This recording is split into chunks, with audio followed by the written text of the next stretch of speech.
الله وبركاته. الحمد لله رب العالمين والصلاة والسلام على رسول الله الكريم وعلى آله وصحبه أجمعين وبعد. Saudara-saudariku, berjumpa kembali dalam pertemuan kita untuk melanjutkan kajian tafsir kita, menggali keterangan-keterangan, pedoman-pedoman kehidupan kita yang difirmankan oleh Allah Subhanahu wa taala dalam Al-Qur'anul Karim. Sebelumnya saya mengajak pada diri saya dan kita semua, mari kita tingkatkan takwa kita kepada Allah Subhanahu wa taala seperti Allah berpesan dalam Al-Qur'an di surah Ali Imran itu ayat 102, ya ayyuhalladzina amanu taqullaha haqqa tuqatih wa la tamutunna illa wa antum muslimun. Hai seluruh orang yang beriman, tanpa kecuali tingkatkan takwamu kepada Allah dengan sungguh-sungguh, dengan serius, dengan cara yang benar, dan jangan sampai engkau wafat kecuali dalam keadaan sebagai muslim yang baik. Semoga Allah menjadikan kita pribadi takwa, semoga Allah menyehatkan kita semua, dan khususnya di malam Jumat yang semoga Allah berkahi ini, Allah berkenan mengangkat wabah virus COVID-19 Corona yang sama-sama sekarang tengah kita hadapi. Semoga sebelum Ramadan seluruhnya diangkat, dan semoga sekali lagi kita diberikan kenikmatan untuk menunaikan ibadah Ramadan di tahun ini lebih daripada sebelumnya, insyaallah. Saudara-saudariku, di pertemuan yang lalu kita telah bahas di makna firman Allah Subhanahu wa taala surah Al-Baqarah di pembuka ayat yang ketiga. Alladzina yu'minuna bil ghaib wa yuqimuna as-salah wa mimma razaqnahum yunfiqun. Kita telah selesai di pembahasan kalimat yuqimuna as-salah pada bab pendahuluan. Sebelumnya saya ingin ingatkan bahwa rangkaian ayat-ayat sebelumnya memberikan gambaran kepada kita bahwa Al-Quran adalah kitab yang difirmankan oleh Allah, seluruh isinya berupa petunjuk untuk kehidupan kita, pedoman yang memudahkan segala langkah kita, pedoman menuju kebahagiaan dan kesuksesan, pedoman yang memberikan petunjuk ketenangan hidup bagi kita, pedoman yang bisa mengubah perilaku kita menjadi lebih baik, pedoman segala kemuliaan. Dan ini hanya akan Allah berikan ya bagi orang-orang yang mau bertakwa kepada Allah Subhanahu wa taala, yang diantara ciri takwa itu pertama, dia mesti yakin tanpa ragu pada setiap apa yang Allah sampaikan di dalam Al-Quran ini, walaupun sifatnya belum ia ketahui atau belum ia dapatkan informasinya atau bahkan belum ia pahami isinya. Maka ini bagian syarat yang pertama. Orang-orang yang yakin tanpa ragu akan kandungan Al-Quran, maka dijamin oleh Allah Subhanahu wa ta'ala akan diberikan ketenangan pada jiwanya, diberikan rasa aman dalam kehidupan dunianya, dan dijamin dari kegelisahan akhirat saat suasana begitu menegangkan di yaumul hisab. Kemudian kita lanjutkan di pertemuan yang lalu bahwa jika orang-orang menginginkan menjadi takwa setelah dia yakin akan seluruh isi kandungan Al-Quran, maka keyakinan itu mesti ia buktikan dengan memperbanyak amal saleh. Karena itulah kalimat iman dalam Al-Quran itu seringkali disandingkan dengan amal saleh. Jadi jika Anda menginginkan untuk menguatkan kembali imannya, maka rumusnya dalam Al-Quran, kuatkan, latih kekuatan iman itu dengan banyak menunaikan amal saleh. Ya, karena itulah Nabi bahkan pernah memberikan satu petunjuk yang kemudian disampaikan oleh Al-Imam Al-Bukhari dalam kitab sahihnya dalam pembahasan Kitabul Iman, berisi setidaknya 57 hadis di dalamnya yang menuntun kita bagaimana meningkatkan iman kita, ya, dan memberikan solusi pada orang yang sering bertanya, kenapa iman saya sering naik atau kadang-kadang juga turun. Maka dari sekian banyak hadis yang disampaikan di situ, ada satu kunci dari kalimat Nabi sallallahu alaihi wasallam, al-imanu yazidu wa yantaqis, yazidu bit ta'ah wa yantaqis bil ma'siyah. Iman itu kadang-kadang naik, kadang-kadang turun. Tapi rumusnya kata Nabi, jika Anda ingin terus naikkan, maka latih ia dengan mengerjakan ketaatan. Wujud ketaatan itu bentuknya amal saleh.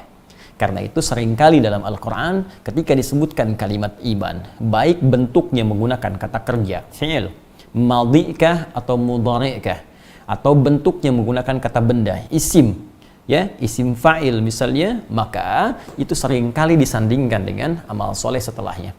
Ya, saya pernah contohkan pertemuan lalu, wal 'asr innal insana lafi khusr illal ladzina amanu, iman. Kata kerja bentuknya fi'il madhi, past tense. Disandingkan dengan amal saleh, wa amilus salihat. Baik, ya ayyuhalladzina amanu, iman, kutiba alaikumus syiyam. Amal salehnya puasa. Ya ayyuhalladzina amanu, iman. Amal salehnya aufu bil uqud, la yaskhar qaumin qaum, la yaghtab ba'dukum ba'dha. Baik. Demikian pula ada yang sangat menarik yang belum kita bahas di pertemuan yang lalu, ya, maka pengertian terbaliknya. Nah, karena kalau kita uraikan di pertemuan yang lalu, setiap iman itu ya pasti bersanding dengan amal soleh. Ini rumusnya. Iman ya akan bersanding dengan amal soleh. Ya, amal soleh. Ingat kata Nabi, jika Anda ingin menguatkan iman, maka kerjakan amal soleh.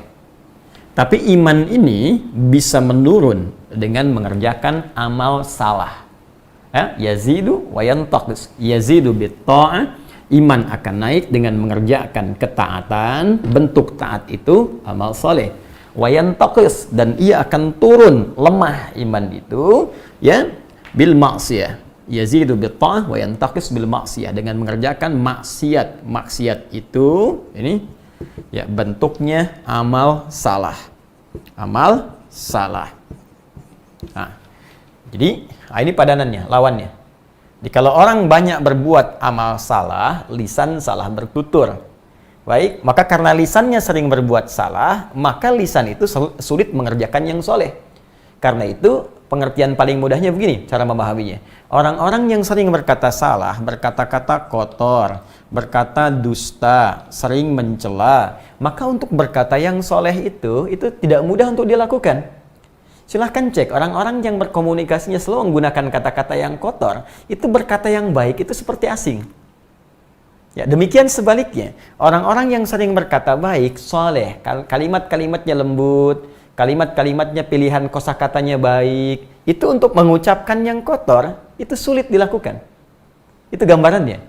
Karena itu ketika iman seringkali dilatih dengan ketaatan, wujudnya amal soleh, ya maka ini akan berpotensi, satu, menguatkan iman, yang kedua, yang kita bahas di pertemuan lalu, akan berdampak kepada perubahan perilaku.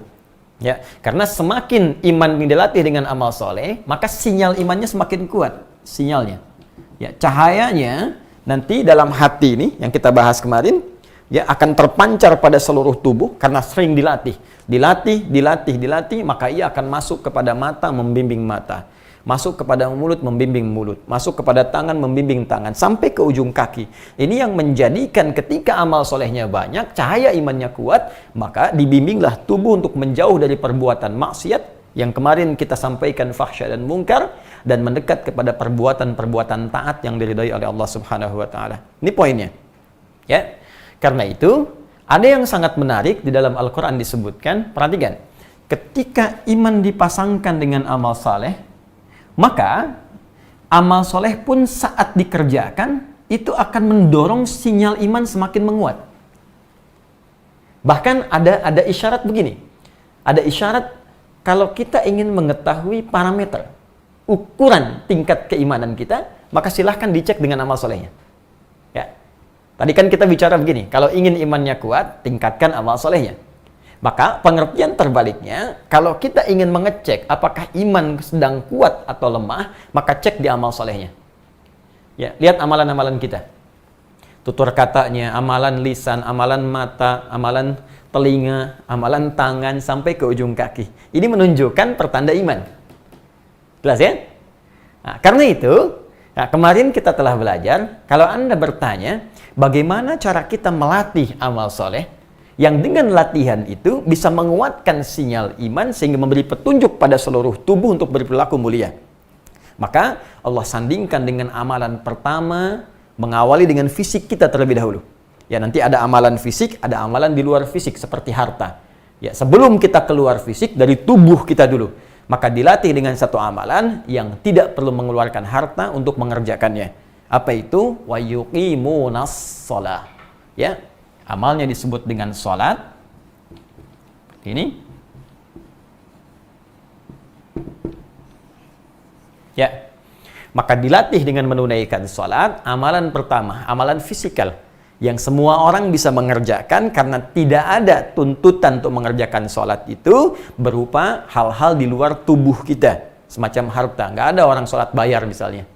Ya, tapi yang menarik dalam sholat ini nanti akan dilatih seluruh elemen tubuh kita dari ujung kepala sampai ujung kaki. Ya, maaf, kepala akan dilatih untuk menunduk ke bawah sehingga terlatih untuk tawadhu, rendah hati. Ya, lisan mulai dilatih untuk berkata yang baik-baik. Bahkan yang pertama diucapkan kalimat rendah hati. Yang tinggi hanya Allah. Bukankah saat sholat Anda mengucapkan Allahu Akbar? Ya, Akbar itu isim tafdil. Kabir, besar. Akbar, yang paling besar. Dan Anda katakan tidak ada yang paling besar, yang paling hebat, yang paling dahsyat kecuali hanya Allah. Makanya kalau orang mengucapkan Allahu Akbar dalam setiap sholat, nggak akan sombong. Jadi kalau ada orang sholat mengucapkan Allahu Akbar tapi selalu merasa besar, ya, merasa hebat dalam kehidupannya, ya, merasa paling unggul dibanding orang lain, merasa yang paling banyak ilmunya, merasa yang paling tinggi jabatannya, nggak mungkin. Mustahil orang berilmu yang sholat, ya, akan berkata saya yang paling hebat, yang lain salah semua. Mustahil pejabat yang sholat akan berkata saya yang paling kuasa, yang lain semua. Ya, yang lain lemah semua. Mustahil pedagang yang sholat akan takabur dengan hasilnya ketika dia menjadikan Allah sebagai Tuhan yang paling agung. Ini baru lisan. Ya, belum nanti sampai ke ujung kaki. Kaki kita dilatih untuk tunduk, ruku, sujud, dan seterusnya. Karena itu, amalan pertama untuk melatih kekuatan sinyal iman ini dimintakan oleh Allah menunaikan sholat supaya nanti sinyal iman kita itu semakin menguat dan memberikan pancaran kepada seluruh tubuh. Karena itu, jadi apapun Anda sebagai hamba Allah dalam kehidupan, entah itu seorang pejabat, entah itu birokrat, entah itu pengusaha, ataupun ustadz, ataupun apa yang bisa kita kerjakan selama baik dalam kehidupan, sepanjang sholatnya benar, maka imannya akan memberikan petunjuk pada seluruh tubuhnya untuk berlaku baik dengan semua passion yang ia kerjakan dalam hidupnya. Jelas sampai di sini? Baik, ini amalan yang pertama. Ya, ini nanti bonusnya yang 5 kemarin yang kita sampaikan. Jika ini dikerjakan dengan baik, orang baik itu akan lebih mudah mendapatkan kemuliaan-kemuliaan di hadapan ia ataupun di masa depan yang bisa ia raih. Orang baik dekat dengan kesuksesan, orang baik dekat dengan kebahagiaan, orang baik dekat dengan ketenangan, orang baik dekat dengan kemuliaan. Kemarin yang telah kita bahas. Anda yang baru bergabung bisa dicek kembali pertemuan kita ya pada hari kemarin. Nanti Anda bisa dapatkan bonusnya dari hasil ini, ada kemuliaan yang bisa kita raih. Itu poinnya. Nah, yang belum kemarin kita bahas untuk melengkapi dulu mukaddimahnya, teman-teman. Maka dari itu, ada yang sangat menarik dalam Al-Quran. Ketika panggilan amal soleh ini pun dikerjakan, ya, ada panggilan untuk meminta amal soleh dikerjakan, maka sinyal iman itu akan langsung merespon. Ya, kalau tadi kita katakan orang yang sinyal imannya bagus, amal solehnya mulia. Sekarang terbalik nih. Karena ini bersanding, ini seakan-akan saling menguatkan begini. Ya, nyambung seperti ini. Jadi ini saling melengkapi. Energinya itu saling terpancar begini. Ya. Nah, yang paling menarik, ketika panggilan mengerjakan amal soleh ini pun tiba, maka sinyal iman akan merespon. Ya. Di antaranya dalilnya apa? Yuk kita lihat Quran surah ke-8, Al-Anfal ayat yang kedua. Ya, di situ disebutkan kalimat iman, lalu disebutkan panggilan untuk mengerjakan amal solehnya. Innamal mu'minuna alladzina idza dzukirallahu wajilat qulubuhum. Ayo pelan-pelan. Masih ingat kemarin iman tempatnya ada di mana? Masih ingat? Di hati. Iman tempatnya ada di hati. Hati bahasa Arabnya qalbun. Ya. Yang bukan hati fisik ya, ini hati tempatnya roh nanti. Ya. Jamaknya kulub. Ya, bentuk jamaknya, plural-nya kulub. Ini bentuk tunggalnya qalbun, jamaknya kulubun. Jelas? Orang beriman disebut mukmin. Kemarin telah kita bahas. Ini jamaknya disebut mu'minun. Begini. Baik. Nah, sekarang mari kita lihat. Kata Allah, innamal mu'minuna. Sungguh, orang-orang beriman itu. Nah, disebutkan imannya. Alladzina, mereka semua tanpa batas. Ingat, kemarin telah kita bahas, 1080 kali disebutkan dalam Al-Quran. Baik laki-laki, perempuan, orang beriman itu, baik laki-laki, perempuan, tua, muda, besar, kecil, lintas batas, tidak ada sekat di dalam kehidupan sosialnya. Idza dzukirallahu, jika disebutkan nama Allah, idza dzukirallahu, dzukira, jika disebutkan nama Allah, disebutkan menggunakan kalimat zikir. Tuh. Masih ingat kemarin? Bukankah di antara amalan zikir itu salat? Dalilnya Quran surah ke-20. Quran surah ke-20 ayat ke-14. Ya, innani anallahu la ilaha illa ana fa'budni wa aqimis salata li dzikri. Tunaikan salat sebagai zikir kepada aku. Maka orang-orang beriman itu kata Allah, kalau disebutkan zikir, kalimat menggunakan zikir, dipanggil untuk zikir, idza dzukirallahu, dipanggil nama Allah, disebutkan nama Allah, ya, wajilat qulubuhum. Ada getaran, sinyal mulai naik dari jiwanya. Saya tanya pada Anda, kata Allah disebutkan nama Allah. Saya tanya pada Anda, bukankah setiap hari disebutkan nama Allah? Allah, Allah, Allah, Allah, Allah. Coba, masih ingat? Bukankah setiap hari kita dipanggil dengan disebutkan nama Allah lewat suara azan itu? Bukankah itu panggilan? Bukankah kalimat azan pertamanya disebutkan nama Allah? Allah, Allahu Akbar, Allahu Akbar, Allah. Dan berapa kali disebutkan? 5 kali dalam sehari. Ya, subuh, zuhur, asar, maghrib, isya. Dahsyatnya, sehari dibagi 5 waktu. Setiap pergantian waktu disebutkan terus nama Allah. Subuh selesai, muncul zuhur, siang. Disebutkan lagi nama Allah. Siang selesai, muncul sore, asar. Disebutkan lagi. Ya, dalam salat asar. Sore selesai masa, muncul maghrib, pembuka malam, disebutkan lagi. Selesai maghrib, muncul malamnya, gelap, disebutkan lagi kalimat Allahnya. Setiap waktu berganti disebutkan nama Allah. Dan kata Allah, orang beriman itu kalau disebutkan dipanggil untuk sholat, jangankan sholatnya, baru dipanggil sholatnya saja, sudah ada sinyal dari imannya. Ada rambatan di jiwanya. Makanya ada sebagian ulama mengatakan, kalau Anda ingin mengecek iman kita masih ada dalam jiwa, pancarannya kuat atau tidak, coba dengar panggilan azan untuk menunaikan sholat. Di situ ada ukuran yang paling indah tentang kualitas keimanan kita. Nih, mohon maaf ya, kalau yang paling standar nih, ya, di standarnya iman.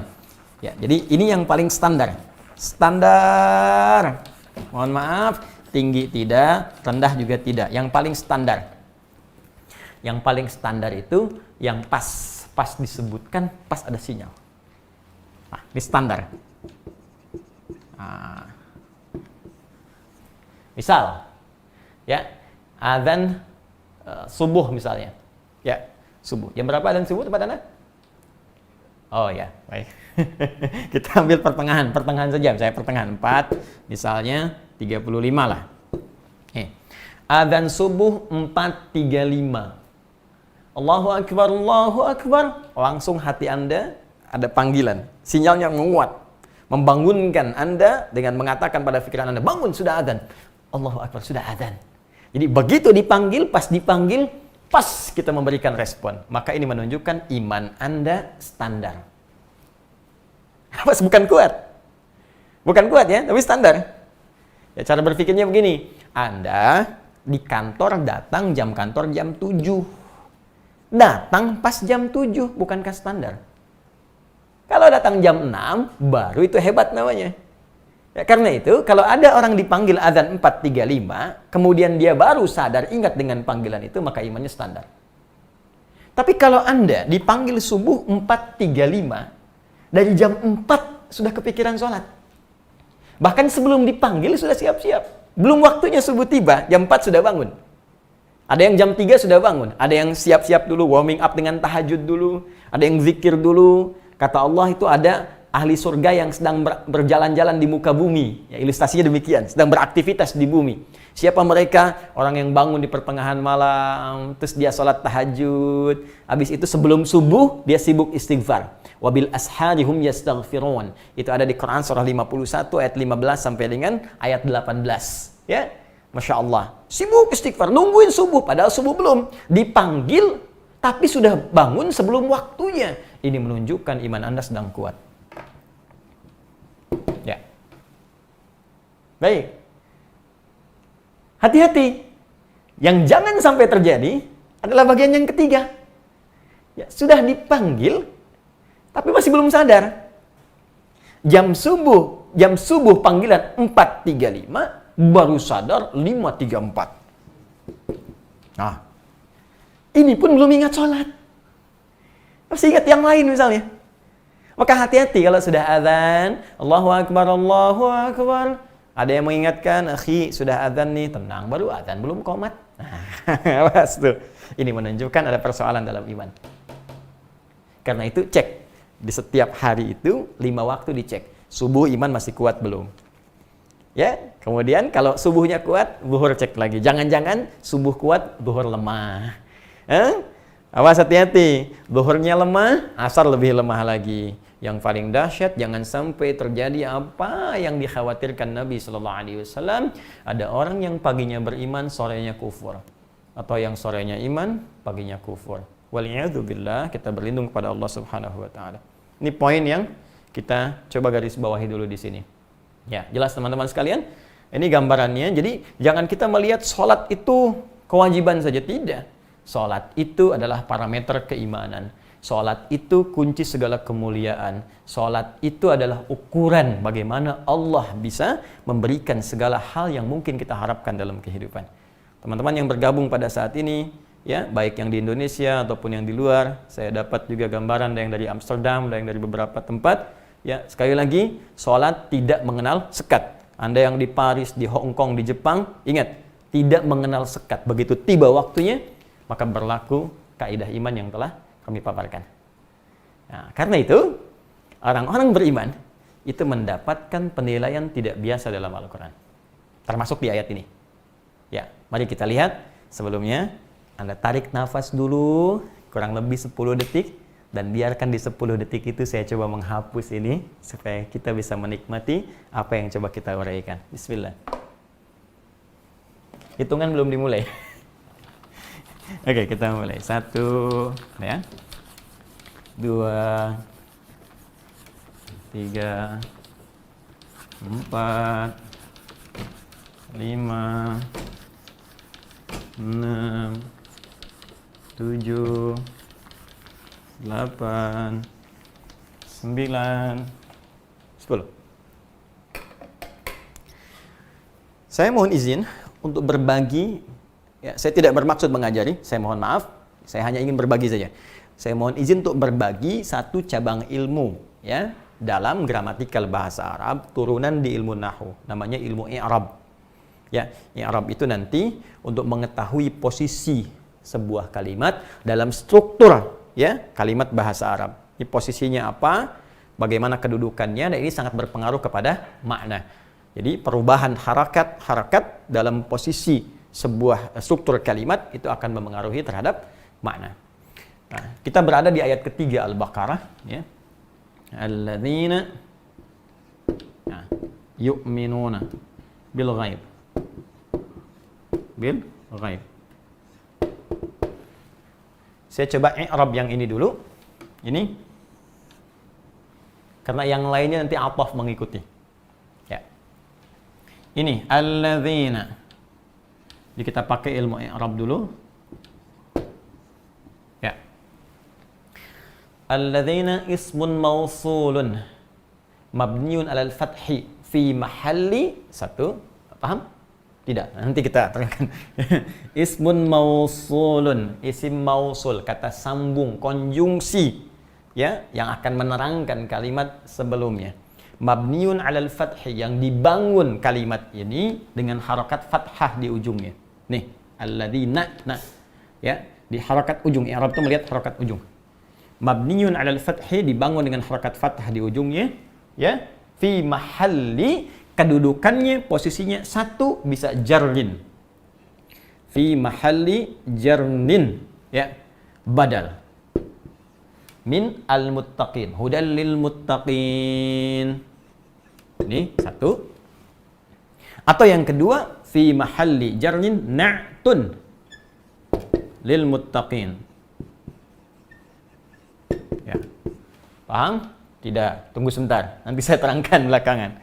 Atau bisa juga yang ketiga, fokus baik-baik. Alladzina bisa berarti juga di sini khabar. Ya, khabar. Dari mubtada hum. Ya. Manal muttaqin humul ladzina. Baik. Bisa berarti nasab dari kalimat amdah. Amdahul ladzina yu'minun. Amdah alladzina. Nasab. Bisa berarti juga ya mubtada.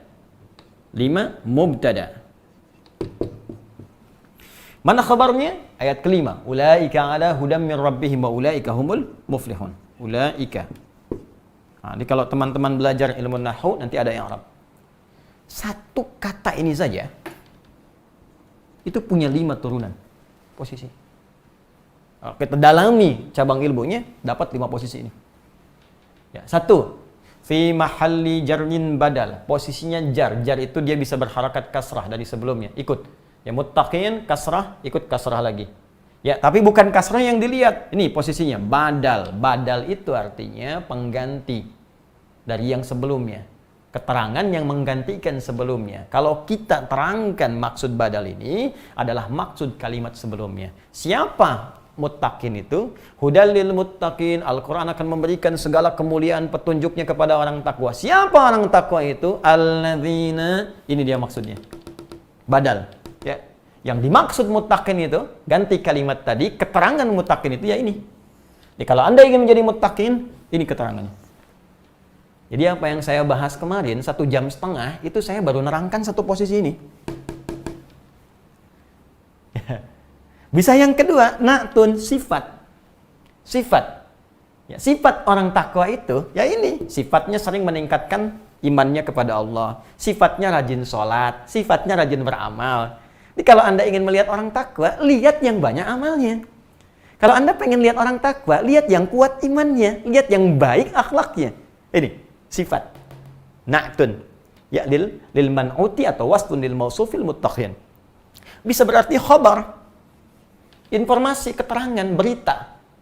Jadi Allah ingin beritakan kepada kita, siapa orang takwa itu? Humul ladzina yu'minuna bil ghaib. Nih, saya turunkan informasi kata Allah. Kalau kamu ingin mencari, ingin tahu atau ingin jadi orang takwa, maka syaratnya begini. Bisa berarti ini yang paling menarik, nasab. Dari kalimat amdah. Amdah itu yang dipuji. Amdahul ladzina yu'minuna bil ghaib. Kata Allah, hey, Quran akan diberikan sebagai petunjuk pada orang-orang takwa. Orang-orang ini orang terpuji. Siapa yang dipuji Allah? Alladzina yu'minuna bil ghaib. Jadi ketika iman kita menguat, ya Masya Allah, ketika amal ibadah kita meningkat, itu datang pujian dari Allah. Makanya orang-orang yang dipuji oleh Allah itu rahmatnya dekat. Nanti kita akan lihat ya. Misal, saya beri contoh gini, saya lompat sedikit. Bukankah amalan pertama iman itu sholat? Masih ingat? Alladzina yu'minuna bil ghaib wa yuqimunas sholat. Sholat kan? Nah, teman-teman, sholat ini jamaknya sholawat. Ya, sholawat begini. Sholawat ini bentuk jamaknya. Ya, lihat, sholawat itu di Al-Quran itu bentuknya ada 3 nanti. Ya, sholawat kita kepada Allah, sifatnya ibadah. Ya, sholawat malaikat nanti, ya, kepada kita bersolawat kepada Nabi Sallallahu Alaihi Wasallam, ya kan? Kemudian malaikat juga bersolawat kepada Nabi Sallallahu Alaihi Wasallam, malaikat juga bersolawat kepada kita. Ketika kita solawat kepada Nabi, maka dibalikan kepada kita. Solawat malaikat bisa berarti permohonan doa kepada Allah, istighfar maksudnya, ampunan untuk kita atau mengaminkan doa kita. Ada yang paling indah, solawat Allah kepada kita. Salawat kita kepada Allah berupa ibadah, salawat Allah kepada kita bentuknya bukan ibadah, tapi bentuknya berupa pujian. Kalau sudah Allah bersalawat artinya memuji kita, maka akan disertakan rahmat di dalamnya. Contoh, Quran surah kedua ayat 157. Paling kiri, agak ke atas sedikit. Quran surah 2 ayat 157. Ya, ada orang yang sabar ketika ditimpa musibah, dia sabar dan dia bermuhasabah meningkatkan ibadahnya kepada Allah. Kata Allah, ulaika alaihim salawatun. Ya, salawatun. Ulaika alaihim salawatun mir rabbihim wa rahmah. Rahmat datang, please. Ya, wa ulaika humul muhtadun. Ya, mereka itulah orang-orang yang diberi sholawat oleh Allah. Ingat, mesti belajar, awas. Kalau nggak paham tentang bahasa Arab, nggak ngerti bahasa Quran, jangan komentar. Jangan Anda katakan, oh ini orang Islam masih butuh sholawat dari Allah. Bukan butuh sholawat, Anda yang tidak mengerti. Jadi jangan sampai ketidakmengertian kita harus menuduh orang lain, apalagi merendahkan Sang Pencipta. Ya, kalau nggak paham belajar. Baik, kembalikan. Ya, mohon maaf, kita kembalikan. Baik, jadi kalau salawat kita kepada Allah sifatnya ibadah, salawat Allah kepada kita sifatnya pujian. Ada orang-orang yang dipuji oleh Allah. Ulaika alaihim salawatun min rabbihim. Ketika Allah memuji, wa rahmah, rahmat turun. Wah, kalau sudah rahmat, luas maknanya. Bisa ampunan dari semua dosa. Jadi kalau orang sudah dosanya sudah israf, sudah berlebihan. Wah, kalau israf itu begini. Kalau Anda kondangan, ada prasmanan, makan sekali. Nah, kalau yang israf itu ngantri lagi, 10 kali ngantri lagi. Itu israf. Ada orang berbuat dosa israf. Jadi kalau belum ngerjain dosa, kayaknya belum lengkap. Oh, si fulan udah maling tuh. Oh, saya juga bisa. Langsung maling. Di apa yang orang kerjakan dia belum, akan selalu dia kerjakan, israf lebih. Bahkan pada orang seperti itu pun, kalau sudah mendapatkan rahmat Allah, maka menghunjam hidayah dalam dirinya, terampuni dosa-dosanya, dan berpeluang sangat dekat dengan Allah Subhanahu wa Ta'ala.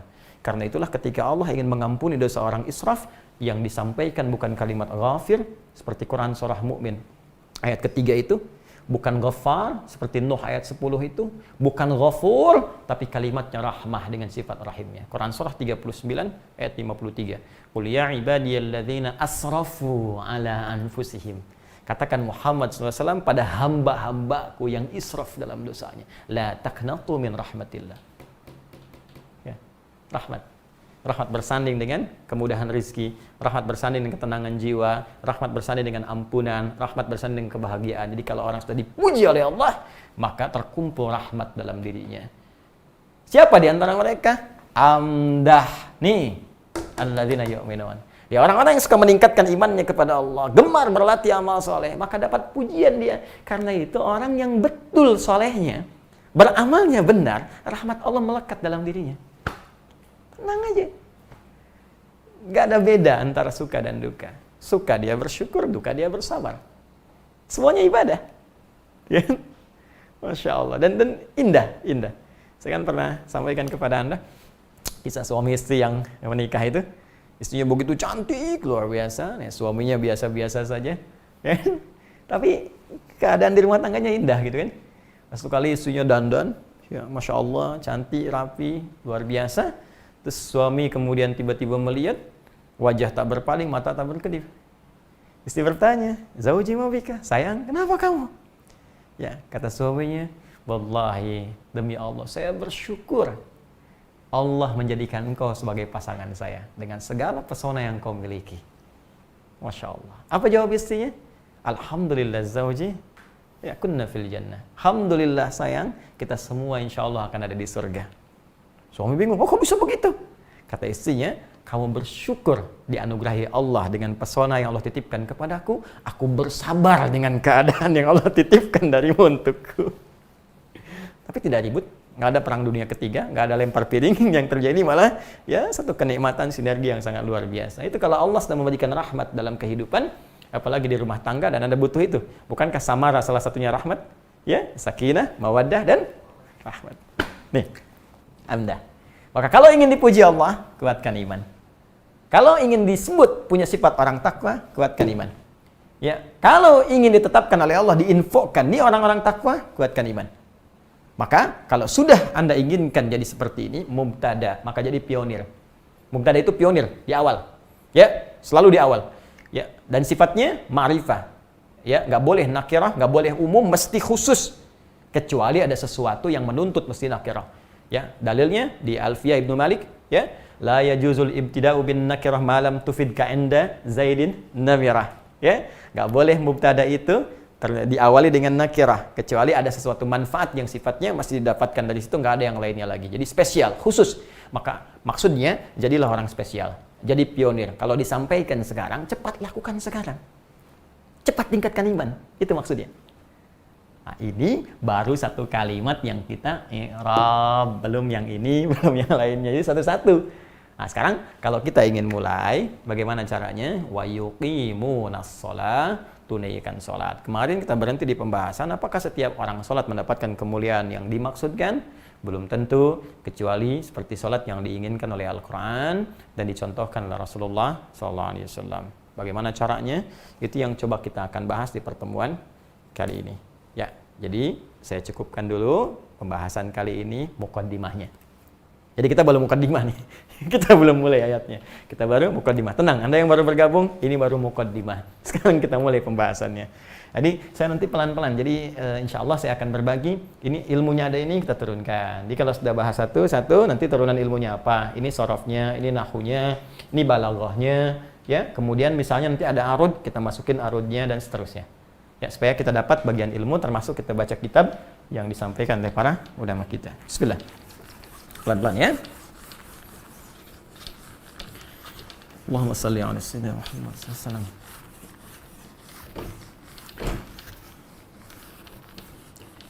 Baik, mari kita sambungkan. Jika kita ingin meningkatkan iman kepada Allah, menjadi pribadi yang mendapatkan segala kemuliaan yang dijanjikan, maka kita diminta menunaikan salat sebagai amalan pertama. Allah berfirman, wa yuqimunas shalah. Baik. Ini ya. Wa yuqimunas shalat. Ini kita tuliskan salat. Pelan-pelan.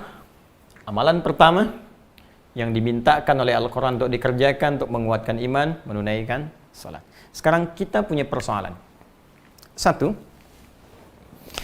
kita dapati tidak sedikit orang menunaikan salat, tapi tidak memiliki sifat-sifat yang diterangkan dalam Al-Quran ataupun yang dirinci oleh hadis-hadis Nabi SAW. Ya, seperti pernah kita uraikan, orang salat pasti baik. Karena salatnya bisa merangsang sinyal imannya muncul dan membimbing dia untuk terbebas dari perbuatan keji dan mungkar. Inna salata tanha 'anil fahsya wal munkar. Tapi kenapa kita sering saksikan ada beberapa orang menunaikan salat tapi nggak bebas dari perbuatan keji dan mungkar? Bahkan ada yang paling menarik nih. Ini yang Allahu Akbar, saya tak tahu bagaimana mencari kata untuk melukiskannya. Ada orang dalam sholat pun masih berbuat mungkar. Ya, Allahu Akbar, yang satu takbir, begitu sedang takbir, satu mundur, sendal orang ambil. Tas orang ambil, kotak infak gondong. Kan ada sesuatu yang salah gitu. Ya, korupsi masih jalan. Ya, berbuat maksiat jalan. Ini yang paling aneh, nggak pernah tadinya bahkan sholat, begitu di sidang pakai peci. Mulai pakai kerudung, mulai pegang tasbih, mulai macam-macam. Ya, tapi yang paling menarik kalau ada perubahan, alhamdulillah. Tak ada perubahan itu yang aneh. Apa yang terjadi?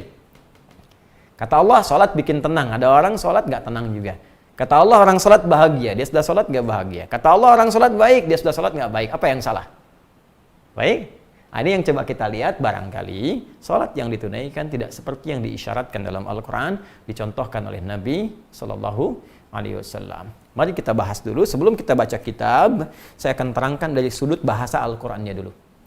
Baik. Pertama, mari kita lihat kalimat as-salah. Saya mulai dari sini dulu.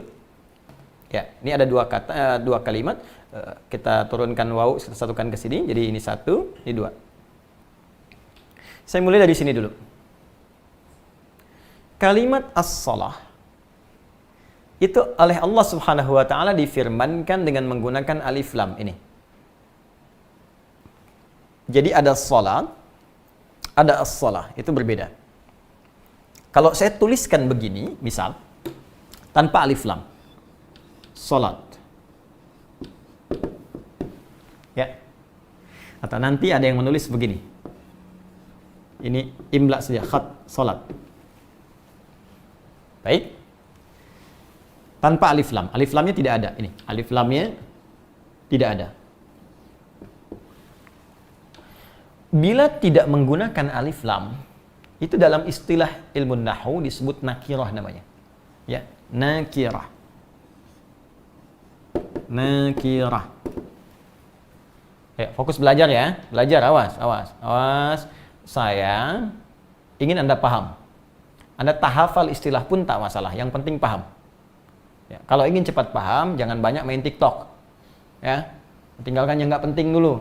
Ini sedang kita fokus, sedang ada masalah, tetap aja yang nggak penting dikerjain. Ya, dah simpan dulu yang kayak gitu. Ya, mohon maaf ya, tapi harus saya ingatkan supaya kita bisa fokus. Baik, lihat sini.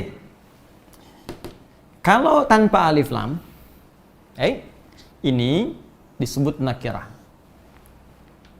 Bermakna sesuatu yang umum, general. Umum. Kalau sudah umum, dia punya sifat khas. Sifat khasnya yaitu bebas terbuka. Bebas. Pengajian umum, pengajian bebas terbuka, siapa saja bisa datang. Toilet umum, toilet bebas, siapa aja bisa masuk situ. Hah? Anda di rumah dituliskan toilet umum, ya siapa aja masuk ke rumah Anda. Ya, tapi kan toilet umum tempatnya di terminal, tempatnya mungkin di mall, tempatnya tempat terbuka. Dia punya sifat bebas. Jelas? Kalau menggunakan alif lam, maka alif lam ini memiliki beberapa fungsi. Ada di antara fungsinya istighraq. Ya, istighraq. Istighraq. Ini. Menunjuk sesuatu yang luas, cakupan, dalam hal cakupan. Ya. Luas, holistik sifatnya, menyeluruh. Ya. Contoh, alif lam dalam kalimat Alhamdulillahi Rabbil Alamin. Surah Al-Fatihah. Alhamdulillah. Alhamdulillah. Maka fungsi istighraq ini diartikan dengan segala, semua. Segala. Semua, tercakup semuanya. Segala itu kan semua, nggak satu pun nggak dicakup. Semua benda yang ada di ruangan ini kumpulkan, maka semua tanpa kecuali. Segala yang ada di alam ini milik Allah, maka semua tanpa kecuali. Kalau kita gabungkan ke sini, cara menerjemahkannya, al-nya istighraq diartikan segala semua. Alhamdulillah, semua pujian, segala pujian. Lillah, cuma punya Allah. Jadi kalau semua sudah kita katakan punya Allah, kita sebutkan 17 kali dalam sehari. Mesti 17 kali, awas. Orang mengucap ini mesti 17 kali. Kalau 16 kali, berarti sholat subuh Anda cuma 1 rakaat. Kita ucapkan 17 kali, Alhamdulillah. Semua punya Allah, semua pujian punya Allah. Kalau Anda katakan semua pujian karena Allah, semua pujian punya Allah, lantas kenapa Anda masih ingin dipuji? Dan kenapa Anda mesti mengambil bagian dari pujian itu? Ini yang dimaksud istighraq namanya. Jelas? Semua. Kita simpan dulu. 2, ini yang paling populer. Ada alif lam yang berfungsi ma'rifah, ta'rif. Alif lam at-ta'rif. Atau disebut ma'rifah. Ma'rifah itu lawan dari nakirah langsung. Jadi kalau nakirah maknanya umum, maka ma'rifah maknanya khusus. Kalau ini punya sifat bebas, kalau ini punya sifat terikat. Ya, ada ketentuannya, ada aturannya, tidak bisa bebas. Kalau sudah paham tentang ini, karena tanpa ini jadi nakirah lawannya khusus, ya, atau ma'rifat, maka alif lam yang masuk pada kata salat itu lebih tepat dipahami dengan alif lam ta'rif atau ma'rifah. Kalaupun menggunakan istighraq bisa, semua salat itu sifatnya mesti khusus. Jadi kalau nggak ada alif lamnya, ya, nih misal perintah salat dalam Al-Qur'an yang bermakna ibadah. Ya, bukan bermakna umum berupa doa saja, bukan, tapi bermakna ibadah, dibuka dengan takbir, ditutup dengan salam. Tidak menggunakan alif lam misalnya atau sifat yang nakirah, maka ini artinya bebas. Silahkan. Ya, kalau di luar Al-Quran ada kalimat begini misalnya, wa yuqimuna sholah, tidak ada alif lamnya, maka Anda silahkan tunaikan sholat dengan bebas. Mau cepat silahkan, lambat silahkan. Ya, khusyuk silahkan, tidak silahkan, itu tanpa alif lam. Tapi sepanjang ada alif lamnya, ini menunjukkan sholat yang diperintahkan bukan sholat biasa. Sholat yang diikat dengan aturan tertentu.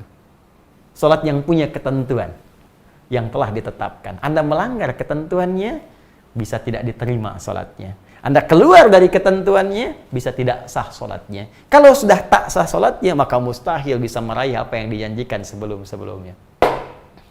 Karena itu, saking pentingnya alif lam ini, pernah terjadi aplikasi alif lam yang dicontohkan oleh Nabi, bahkan langsung di masa Nabi SAW. Kisah ini terdapat dalam kitab Al-Bukhari, Sahih Al-Bukhari dan Muslim. Ya, misal di Sahih Muslim, nomor hadis 397. Ya. Kalau nomornya berbeda, karena mungkin cetakan buku Anda dengan saya bisa berbeda, maka cari rawinya, sahabat Abu Hurairah. Abu Hurairah. Ya. Abu Hurairah kan banyak hadisnya. Cari kisah tentang Khalad bin Rafi' Az-Zurayqi. Khalad bin Rafi' Az-Zurayqi.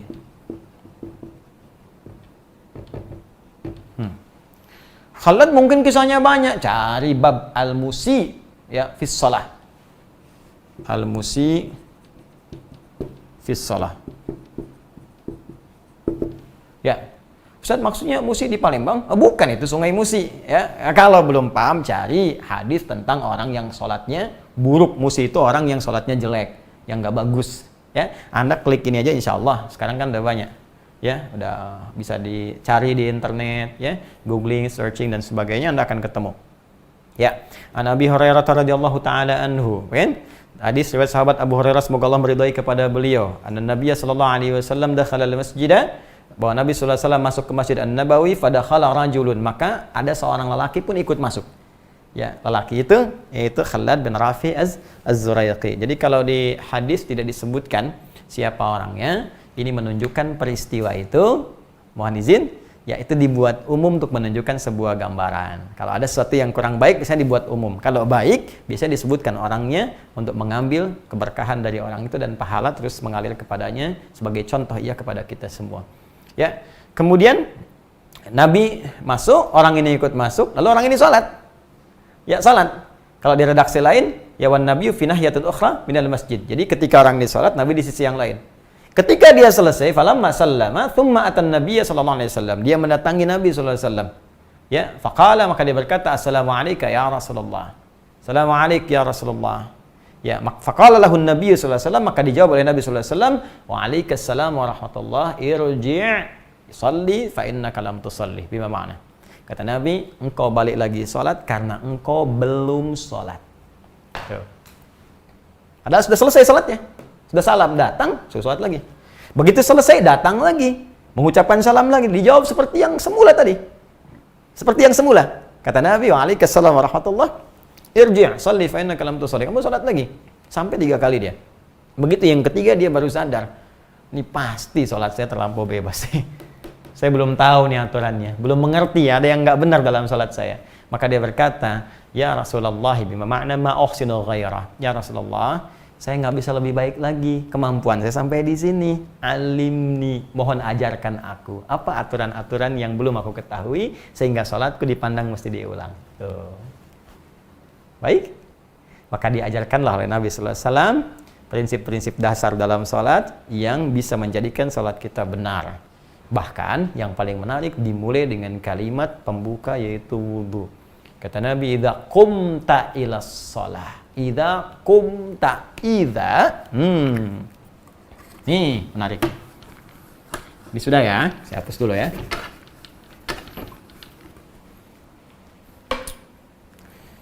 Ketika orang ini berkata, alimni ya Rasulullah, tolong ajarkan aku. Kata Nabi, idza qumta, idza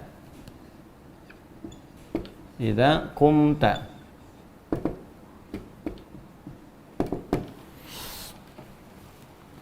Idza apabila, qumta engkau mendirikan dengan sempurna. Ya? Jadi qama yaqumu. koma. Ya kan? Koma. Ya, bukan titik. Dan koma, panjang bacanya. Koma. Koma itu berdiri tegak sempurna. Ya, kalau aqama membuat kita tegak sempurna. Sempurna. Jadi kalau orang Arab itu ingin menyebut sesuatu yang sempurna itu diilustrasikan dengan sikap berdiri yang tegak sempurna. Ya, makanya dulu waktu saya kecil itu ada latihan pramuka itu ya. Ya, ada sikap sempurna. Ya, sikap sempurna. Berdiri tegak, jangan goyang kanan, goyang kiri, depan, belakang, tegak sempurna. Kakinya bahkan teratur. Nah, ini dalam bahasa Arab qama. Kalau kita berusaha menegakkan diri kita, tambah hamzah depannya, harakatnya fathah. Gini. Ya, aqama. Berusaha menjadikan kita tegak. Ini dalam sikap. Tapi dalam makna kiasannya secara balaghah artinya ini menunjukkan kesempurnaan. Ya, kalau diterjemahkan, kalau kamu ingin sempurna. Ya kan? Nah, gini teman-teman. Idza kalau ketemu past tense, ini bentuk past tense. Ya, fi'il madhi. Madhi itu past tense. Untuk lampau. Ya. Huruf idza kalau ketemu bentuk madhi, bentuk past tense, maka maknanya berubah jadi mudhari. Artinya? Maksudnya apa, Ustaz? Ikuti aja. Ya, pahami aja. Jadi kalau ada kata idza, ya, paling cepatnya gini, kalau ada kata idza, setelahnya kata kerja, ya, itu pasti umumnya akan menunjuk pada makna mudhari, akan. Ya, sedang, akan, nanti. Belum kejadian waktu itu, nanti, kalau nanti akan. Makanya kalimatnya apabila kamu akan, ya, itu cara menerjemahkannya. Baik, misal di Al-Quran kita praktekkan contoh ini. Idza jaa nasrullahi wal fath. Apabila nanti datang pertolongan Allah, maka dibukalah Makkah itu. Al-Fathu Makkah. Itu begitu surat itu turun, belum dibuka Makkahnya. Baru diinformasikan, nanti Makkah akan ditaklukkan, akan dibuka, terbuka untuk kalian masuk. Itulah diantara mukjizat yang disampaikan kepada Nabi berisi berita gaib. Makanya orang beriman langsung yakin.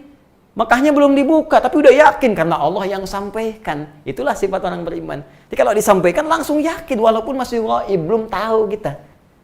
Nah, itu idza bertemu dengan fi'il madhi. Ini Nabi mengatakan, idza qumta, kalau kamu nanti akan menyempurnakan sholat. Idza qumta ila shalah, kalau kamu akan menyempurnakan sholat. Kalau kita buang idzanya, ya, berarti telah sholat. Kalau kita ingin pertahankan maknanya, ya, akan menyempurnakan, idzanya dibuang. Maka berubah ke dalam bentuk aqama, ya. Aqama ganti kata ketiga dengan ya, yuqimu. Yuqimu. Plus, kalau cuman satu orang, yuqimu, dia akan menyempurnakan. Tapi pertanyaan saya, mohon maaf sekali, yang akan menyempurnakan sholat cuma satu orang atau semua yang sholat? Pasti semua yang sholat. Makanya rumus dalam asbabun nuzul atau asbabul wurud, kalau ada satu kejadian, orangnya nggak langsung disebutkan umum sifatnya, rajulun atau menggunakan inisial, ini artinya kejadian itu akan terjadi lagi di masa depan dengan tokoh-tokoh yang berbeda. Karena itu khalad nggak disebutkan kalimat hadisnya rajulun. Ya, tapi dicari sampai ketemu orangnya ini. Kalimat hadisnya rajulun artinya yang mungkin pernah keliru, bukan khalad saja, orang nanti pun akan banyak yang salah sholatnya. Mesti belajar dulu. Barangkali di antara yang banyak itu, mohon maaf, saya, Anda, atau kita termasuk di dalamnya. Baik ya? Karena itu kembalikan ke sini. Idza qumta, kalau idzanya dibuang, maka berubah ke sini jadi aqama bentuk mudhari yuqimu. Karena banyak tambah di ujungnya. Rumus kemarin yang kita ambil. Yuqimun. Maka bentuknya jamak. Mereka mencoba menyempurnakan. Perhatikan sini. Kembalikan ke Al-Baqarah ayat 3. Orang-orang yang ingin mencas imannya itu bukan sekedar sholat. Bisa Allah mengatakan, alladzina yu'minuna bil ghaibi wa yusallun. Bisa. Tapi kenapa kemudian dibuka dengan kalimat yuqimun? Dan mereka mencoba menyempurnakan. Menyempurnakan. Salat mereka, alif lamnya muncul sesuai aturan ma'rifah yang tadi. Ini cara menerjemahkannya. Wa yuqimunas shalah, dan mereka orang-orang yang menguatkan iman itu, orang-orang yang ingin jadi takwa itu, mereka berusaha menyempurnakan salatnya sesuai aturannya. Pakai. Gitu cara menyempurnakannya. Tahu menerjemahkan sesuai dengan konteksnya. Sekarang bertanya, bagaimana cara menyempurnakannya? Cek di hadis ini. Ini pelajarannya. Kata Nabi, "Idza qumta ila shalah," jika kamu ingin coba menyempurnakan salat, pertama asbighul wudu. Betulkan wudunya, sempurnakan wudu, maka belajar wudu dengan benar. Ini mohon maaf karena ini pelajaran tafsir, bukan pelajaran fikih, jadi saya belum bisa masuk kepada bab fikih. Nanti kalau terlampau lebar kita, ini kajiannya nggak akan pernah selesai. Ya, akan lebih baik kalau kita nanti pisahkan. Insya Allah kita pisahkan. Sebetulnya Anda bisa ikuti di YouTube ya, Adi Hidayat Official. Ini saya sarankan sekali lagi, akan lebih baik Anda menggunakan yang official. Ya, karena nanti ada yang suka ngambil potongan-potongan terus ditampilkan, kadang-kadang watermarknya juga dihilangkan dan sebagainya. Jadi terambil sepotong-sepotong dan saya tidak bertanggung jawab. Jadi kalau yang ini saya bisa lihat kadang-kadang. Ada teman-teman memantau di komentar, ada pertanyaan, saya bisa lihat. Nanti kita jawab, ada yang langsung kita telepon, permintaan, kadang langsung kita sampaikan. Ya tidak harus kita publikasikan juga untuk menjaga niat kita. Ya, supaya tetap dalam koridor ridha Allah Subhanahu wa taala, sesuai usaha kita. Ya, kembali ke sini. Nah, teman-teman nanti bisa lihat di pelajaran kami misal yang di Masjid An-Nur Tanah Kusir itu membahas tentang sholat dari awal sampai dengan terakhir. Di kajian teman-teman musyawarah ya. Itu juga yang saat di-upload, itu insya Allah ada bab tentang sholat. Jadi Anda sambil berjalan saja ya. Nanti insya Allah kalau saya waktunya lebih luang, saya akan mulai coba berikan pelajaran spesifik khusus seperti ini tentang fikih sholat. Di poinnya, kalau ingin sempurna, sempurnakan wudhu. Nah, jadi nanti teman-teman belajar fikih wudhu yang betul. Qurannya dibuka. Apa kata Qurannya? Quran surah ke-5 Al-Maidah, kan ayat ke-6. Itu ayatnya. Terus hadisnya apa? Turunkan tentang wudhu. Ya, pelajari baik-baik air yang digunakan, berapa yang pokok yang dibasuh, tambahannya bagaimana, sempurna seperti apa, sempurnakan ini. Ya. Yang paling menarik, Nabi menyebutkan wudhu dulu sebelum sholatnya. Padahal orang itu sudah sholat, khalad tadi. Ada yang berkomentar begini, ketika wudhu disebutkan pertama kali sebelum sholatnya, ini menunjukkan boleh jadi salahnya bukan hanya di sholatnya, tapi sudah dimulai dari wudhunya. Dan ini menunjukkan orang yang keliru wudhunya, sudah kemungkinan besar akan berdampak pada salah sholatnya. Silakan aja cek. Orang wudhunya terlampau terburu-buru, takut. Kadang-kadang yang kepala harus dibasuh ini cuma rambut misalnya, ya kan? Itu pasti sholatnya juga berpengaruh. Kadang pengen cepat selesai, kadang macam-macam. Kadang nungguin imam dulu sebelum ruku, atau nunggu ruku baru dia takbir langsung ruku misalnya kan, dan sebagainya. Nah, ini cek ya. Jadi nanti masuk kepada bab wudhu, pelajari dengan baik termasuk hikmah-hikmahnya. Kemudian Fumastaqbilul qiblah, menghadap ke arah kiblat. Belajar menghadap kiblat. Kiblat itu apa? Ya. Kiblat kalau sedang di Mekah kemana, kalau di luar Mekah kemana, jangan sampai salah menghadap, kan? Kecuali kalau memang tak tahu sama sekali. Tentukan dulu. Ya, kiblat kita arahnya Masjidil Haram, Ka'bah. Ya. Apa dalilnya? Quran surah kedua Al-Baqarah ayat 144. Ya, paling kiri sebelah bawah di mushaf. Qad nara taqalluba wajhika fis sama' falanuwalliyannaka qiblatan tardaha fawalli wajhaka syatral masjidil haram. Kalau sedang jauh, kalau di area Masjidil Haram ke arah Ka'bah, ya kan? Pastikan pas ke situ. Makanya di area Ka'bah bulat-bulatnya itu semua area safnya menghadap ke Ka'bah. Itu sebagai awas kiblat ya. Kiblat itu acuan, bukan objek sembahnya. Awas jangan keliru. Salah kalau menjadikan itu sebagai objek sembah, itu bukan. Itu kiblat. Beda antara objek sembah dengan kiblat. Yang kita sembah Allah Subhanahu wa taala. Kiblatnya supaya kita semua rapi, ya, indah terlihatnya, nyaman menunaikan, maka ada kiblatnya. Baik. Walaupun apa buktinya bukan itu yang disembah, walaupun Ka'bahnya nggak tahu kemana, kita bisa menghadap Allah yang menemukan kita. Itu yang disebut di Quran surah kedua Al-Baqarah ayat 115. Ya, paling kiri di pertengahan di mushaf. Walillahil masyriqu wal maghrib fa aina ma tuwallu fa thamma wajhullah. Bukan fa thamma wajhallah, tapi fa thamma wajhullah. Milik Allah timur dan barat. Kalau Anda sedang menunaikan sholat, tak tahu di mana kiblat, nggak ngerti, lihat posisi matahari nggak paham, menghadap ke arah yang Anda yakini, Allah menemukan kita.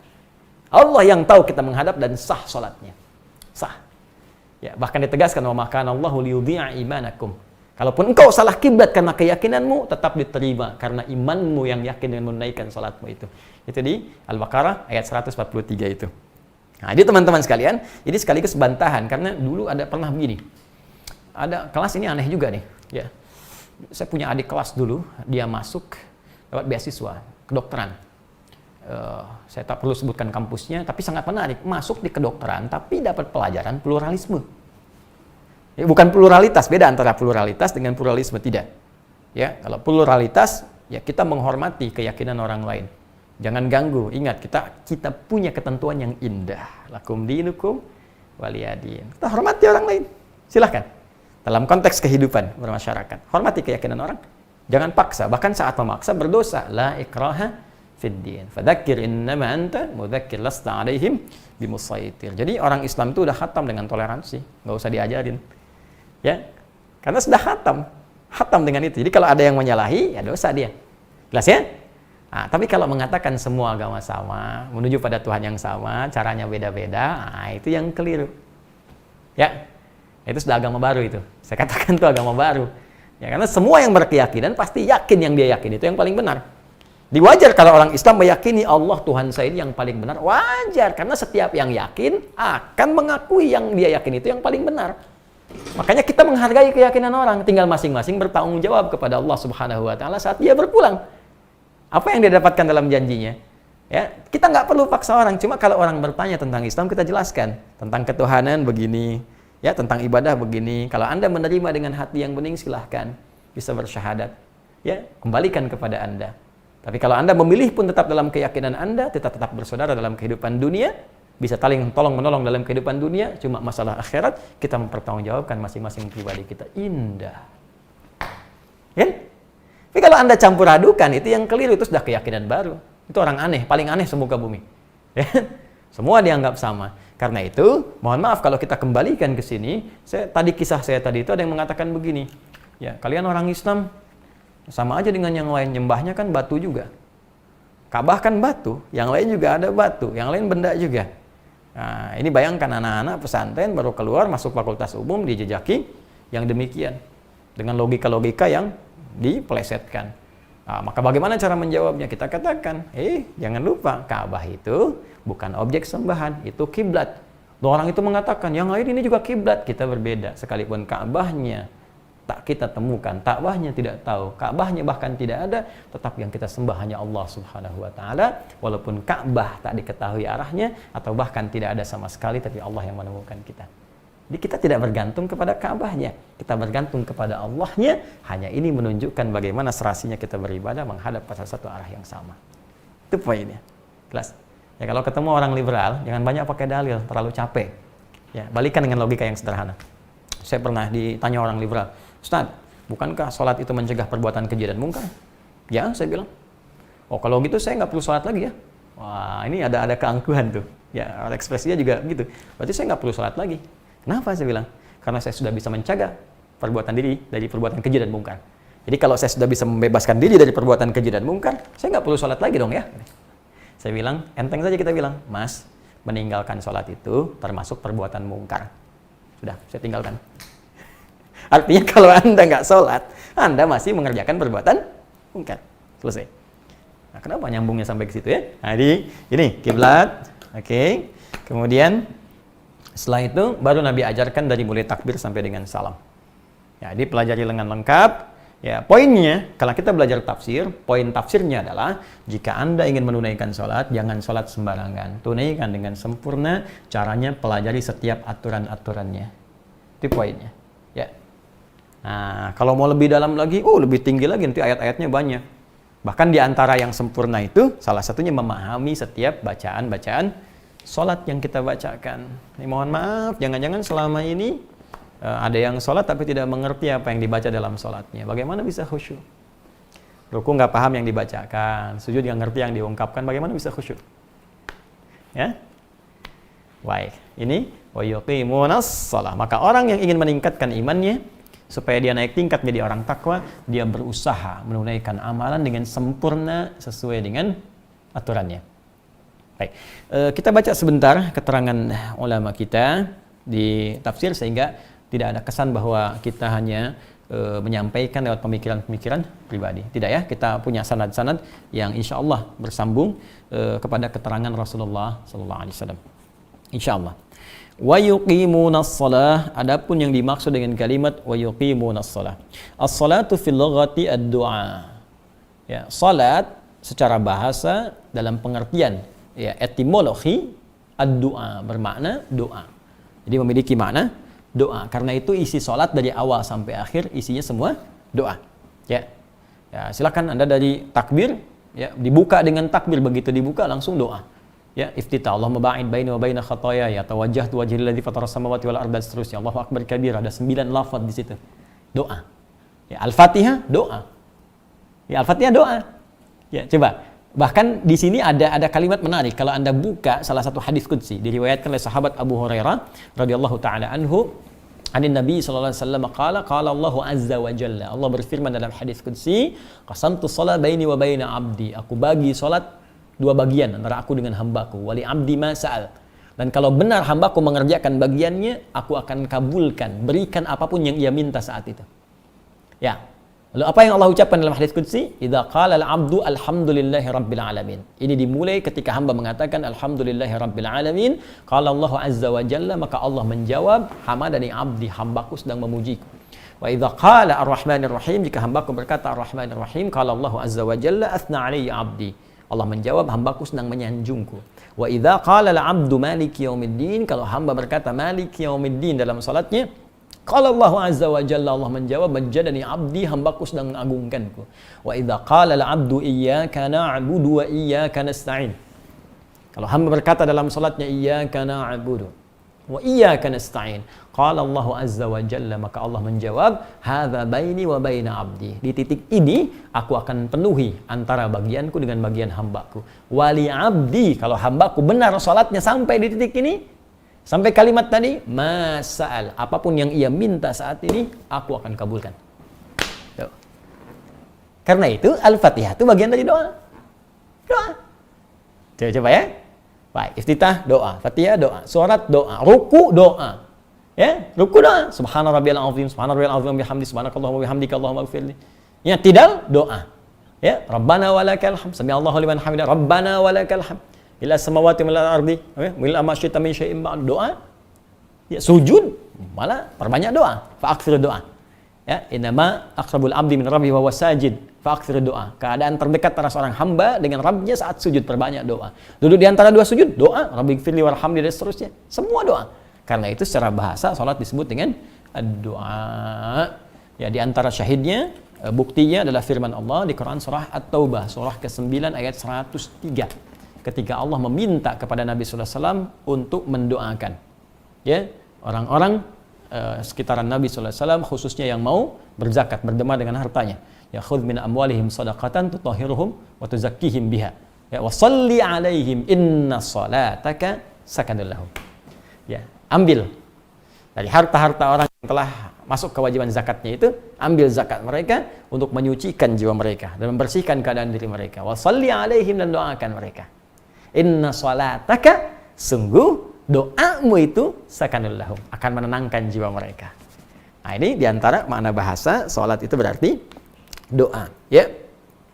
Bin shalla yusalli idza da'a, dari kalimat sorofnya shalla yusalli, tasrifnya idza da'a. Jadi jika dia berdoa, ketika seorang berdoa, orang Arab menyebut dia sedang salat. Ya. Wasta'malaha asy-syari' fil ibadati dzatur ruku' was sujud listimaliha 'ala du'a. Karena itu dari kalimat doa ini, kalimat salat ini digunakanlah dalam bentuk perintah syariat, karena terkandung dalam setiap gerakannya baik ruku' ataupun sujud yaitu kalimat-kalimat doa. Ya. Wal iqamatu fil asli, sedangkan kata iqamah pada asalnya bermakna ad-dawamut tsabat, sesuatu yang konsisten dan tegak. Nah, dia ada tambahan nih, ya. Tadi kita ungkapkan sesuatu yang sempurna, kedua sesuatu yang tegak, kemudian yang ketiga ada makna ad-dawam. Min qaulika qamal haqqu ay dhahara wa thabata. Dari perkataanmu qamal haqqu, jika yang benar sudah muncul, sudah tegak, ya, ay dhahara wa thabata, nampak dan tetap. Ya, konsisten. Jadi kalau kita sambungkan ke sini, maknanya kita tambahkan orang-orang yang beriman itu, yang mau meningkatkan imannya, yaitu orang yang berusaha konsisten menyempurnakan sholatnya. Konsisten itu ya belajar lagi, makin khusyuk lagi. Jadi kalau kita sekarang takbir paham artinya, berikutnya kita pahami dengan baik, pelan-pelan sampai mendapatkan kenikmatan halawatul iman. Ya, baik. Kurang lebih itu dulu. Kita tidak panjang-panjang dulu. Ya, sebentar. Wa makna yuqimunas shalah, sedangkan arti lengkapnya yuqimunas shalah, yu'addunaha fi awqatihal muqaddara laha ma'a ta'dili arkaniha wa iqa'iha mustafiyatan liwajibatiha wa sunaniha wa adabiha wa khusyu'iha. Sedangkan yang dimaksud dengan kalimat firman Allah yuqimunas shalah yaitu menunaikan salat tepat pada waktunya yang telah ditetapkan dengan menjaga kesempurnaan rukun-rukunnya dan menunaikan dengan benar sesuai dengan kewajiban dan sunnah-sunnahnya beserta menjaga adab dan kekhusyuannya. Singkatnya, tunaikan dengan sempurna. Sesuai dengan aturannya. Ada aturan rukun, aturan syarat, aturan khusyuk dan sebagainya yang harus kita pelajari. Itu yang akan merubah keadaan diri kita. Saya kira ini dulu yang kita pelajari. Ya, alhamdulillah kita bisa simpulkan bahwa orang-orang takwa yang insya Allah mendapatkan petunjuk kemuliaan dari Allah, dibimbing hidupnya menjadi tenang dan nyaman, punya kemuliaan, adalah orang yang mau mencharge imannya sehingga terus meningkat, dan itu ia lakukan dengan cara belajar, berusaha menyempurnakan salat sesuai dengan aturan-aturan yang telah Allah tetapkan. Ini yang bisa kita bahas. Mohon izin saya memberikan tambahan informasi bahwa teman-teman yang telah mengajukan APD, ya, alhamdulillah saya mendapat konfirmasi semua sudah sampai tadi, ya, alhamdulillah di 17 rumah sakit di Indonesia termasuk puskesmas. Dan bagi teman-teman jangan malu, nggak apa-apa kalau ada di wilayahnya, tapi kalau bisa jangan per orang, ya, institusinya, rumah sakitnya, sehingga tidak mengesankan orang per orang. Kita lebih senang nanti kirimkan sehingga bisa digunakan juga Anda dan di rumah sakit tempat Anda berdinas atau bertugas, khususnya yang menangani COVID-19. Ya, insya Allah apa yang Anda ajukan, kita berusaha apa yang kita punya kita maksimalkan. Ya, kemudian ada yang bertanya teman-teman, sebetulnya bukan hanya pertanyaan, saya bahkan harus memastikan ini, ya, sudah murojaah belum? Ayo, yang pengen menghafal di bulan Ramadan, ayo maksimalkan lagi. Ya, ini kan sudah pekan ke-7 nih, Jumat besok, ya. Al-Kahf, ya, Al-Kahf, lalu Al-Qamar, terus berdoa kepada Allah minta, sudah sepekan lagi, kurang lebih 6 hari ke depan sebelum Ramadan. Ramadan kita mulai hafalan. Teman-teman jangan khawatir, saya sudah penuhi stoknya lagi. Jadi yang mencari At-Taisir ini sudah ada, ya, ini sudah ada di di store kita beserta catatannya. Di sini ada petunjuk. Ini ada latihan untuk juz pertama. Ya, ini sesuai. Jadi gini, saya ingin sampaikan bahwa buku murajaah yang kami tampilkan itu sebetulnya juga mushaf. Ya, cuma kita tampilkan dalam bentuk memudahkan hafalan dan pengulangan. Ya, yang pembukanya ada di buku ini di bagian ujung. Jadi kalau teman-teman menghafalnya benar, ini insya Allah di sini nanti disambung dengan murajaah, nanti ada metode untuk menghafal, kemudian menyempurnakan potongan ayat dan melatih dengan angka. Jadi kalau ini benar, insya Allah latihannya bagus, itu akan refleksnya kuat. Ya, per 1 detik misalnya. Jadi kalau latihan di sini, saya kalau murajaah, ya kita mohon maaf, mohon izin. Ya Allah, astagfirullah, semoga Allah ampuni dosa saya. Dan kita semua, saya mohon maaf sekali lagi, ini hanya berbagi, ya, untuk memudahkan. Jadi kalau kami bermurojaah, kita mencoba untuk menguatkan di bawah ini, ya, yang di bawah. Jadi kita baca ini, nah ini kan Al-Fatihah sama ayat 1 sampai 5 Al-Baqarah. Jadi kita bacanya dari sini murojaahnya, nggak melihat ke sini lagi. Misalnya kita gabungkan, ya.